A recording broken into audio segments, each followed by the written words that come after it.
comedian, it turns out that my wife has a type. And I'm very concerned about this next comedian because, would you not do that, wife? The unbelievably attractive and funny Steele! All right, how's everybody doing? Oh my God. Tracy, hi, how are you? I was a little nervous Bill wasn't going to let me back when he asked me to come back, but anyway, this is great. Oh, by the way, I did have one job I was supposed to do.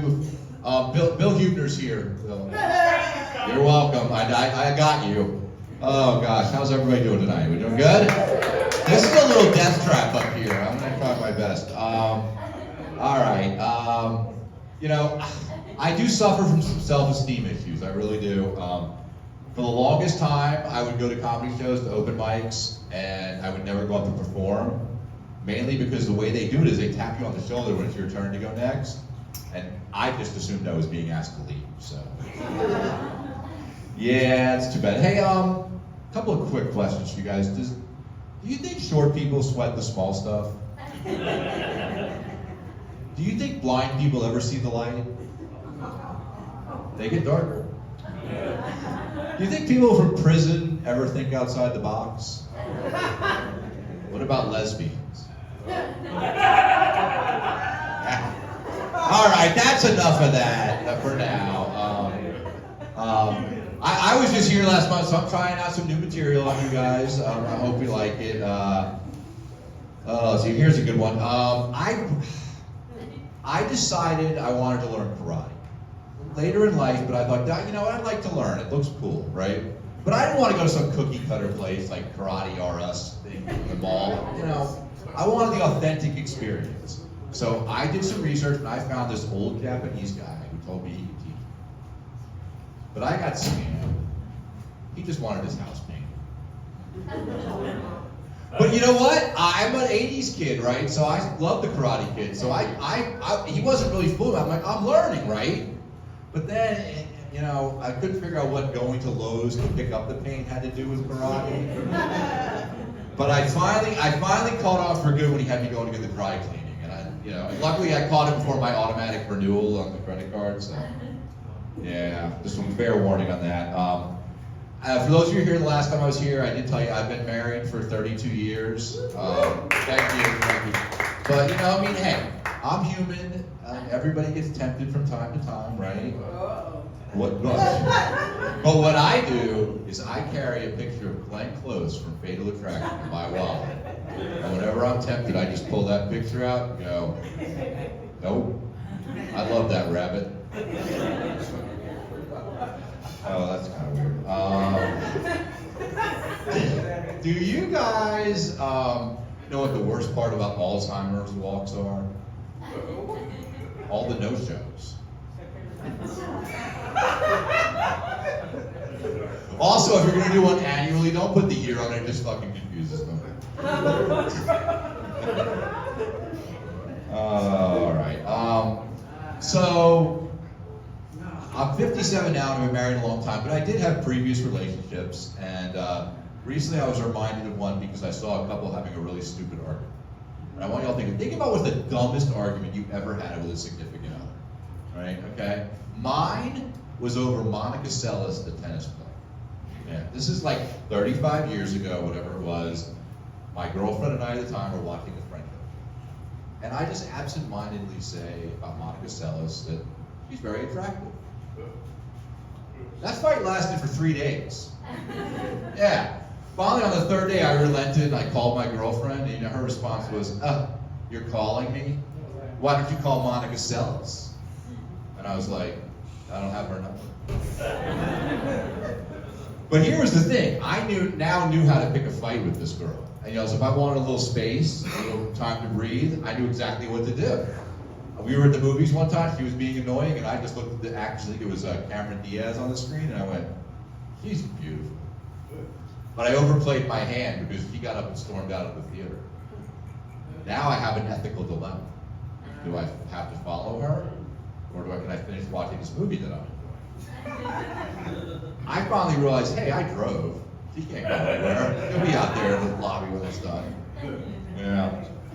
Yeah, that was the girlfriend I got my first year out of college. I was at my freshman and sophomore year. I came home for the summer, met her at this restaurant I worked at. We dated for the summer, and it was going great until it was time to go back to school.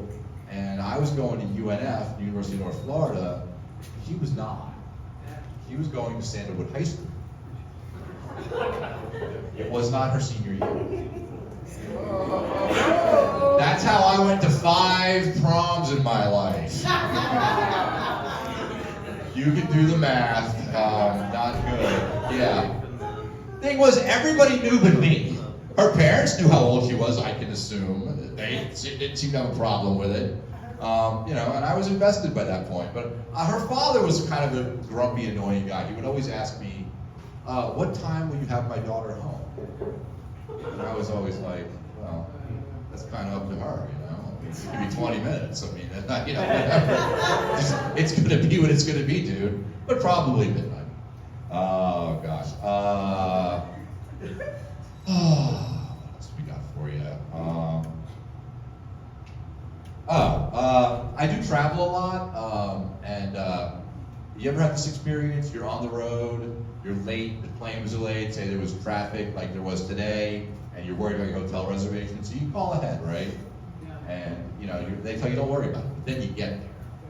The guy behind the counter starts doing that typing thing, looking at you, you know something's wrong, and finally he does the same response, which is it possible you made this reservation under another name? Yeah, buddy, that's what went wrong here. I've forgotten my name.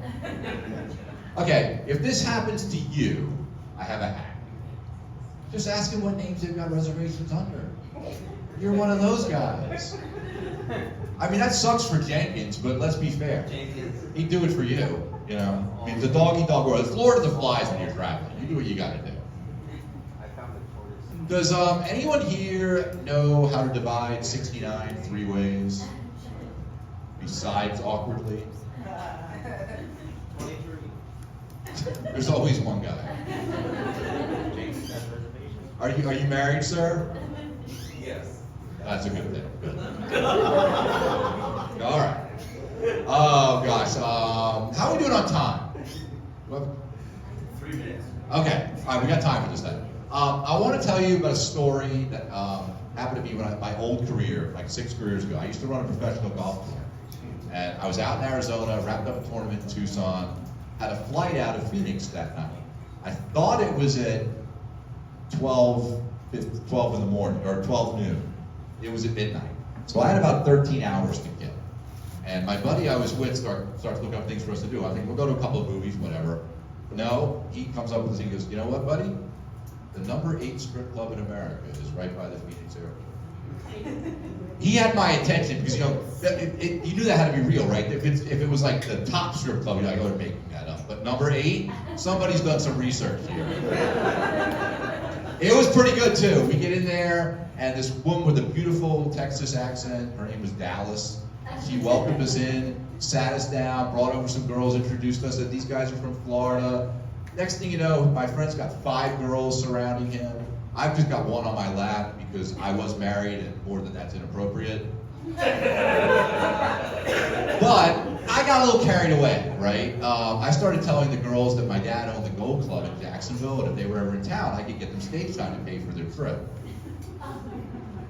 We're there a few hours. My buddy gets the girl, Dallas, comes over to him, leans over, whispers in his ear, all the color grains from his face.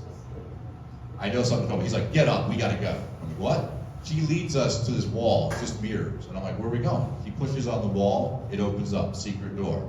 Next thing I know, we're in the parking lot.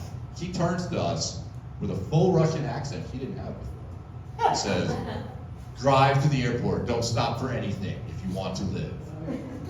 Turns out, this place was owned by the Ukrainian mob. This is before they were the good guys. Yeah, and they were having a meeting at that moment deciding what to do with us. Because turns out they owned the place, but it wasn't really so much a strip club as, how do you put it, a human sex trafficking ring. And as you know from the whole Epstein incident, you do not mess with their bitches. Yeah. So we were in a lot of trouble. The debate was whether or not to beat us to a pulp or bury us in the desert. So this girl basically saved our lives. I don't know where she is today. If she's Russian, she's Texas, doesn't matter. I owe Dallas, whatever his name is, a great debt. And of course, the moral of this story is obviously twofold. One, never wear jeans to a strip club. Also, if you're going to talk shit at a strip club, know where the escape exits are. All right, you guys have been great. Thank you so much.